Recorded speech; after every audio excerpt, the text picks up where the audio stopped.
3 into 5। जब हम इसे सरिया के खुद फॉर्म में लिखे तो 2 कितने बार है, 2 बार है। 3 कितने टाइम्स है, 3 टाइम्स है। और 5 कितने टाइम्स है, नहीं कुछ तो 1 टाइम्स। ये हमने खुद निकाला है ऐसा, और ऐसा एक किताब ने दिया है कि ऐसे रूप में लिखिए।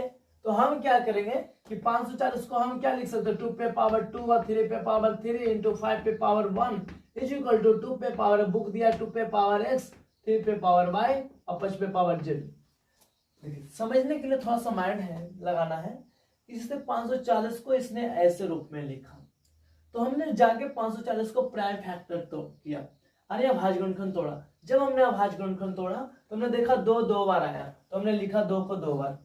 3 कितने बार है, 3 बार, तो 3 पे पावर 3 दे दिया। 5 कितने बार आया, 1 बार, तो 5 1 बार है।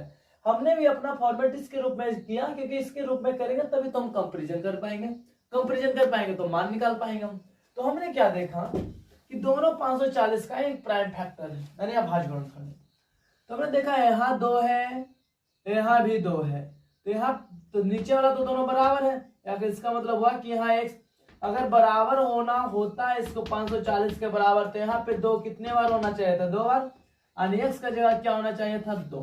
अगर हम तुलना करें तो ये आप समझ रहे होंगे कि नीचे बराबर है तो y की जगह कितना होना चाहिए था, 3, और z की जगह क्या होना चाहिए था, 1।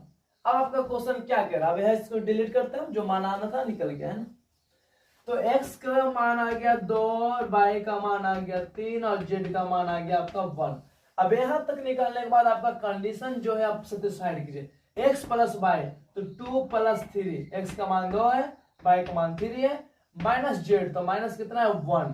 पहले आप ऐड का काम कीजिएगा, तो 2 3 5, 5 में से 1 गया तो कितना आ जाएगा आपका 4। ऑप्शन नंबर कौन सा मैच कर रहा है, ए, ऑप्शन नंबर ए। यहाँ पे कंडीशन यही सिर्फ नहीं हो सकता, कुछ भी हो सकता है।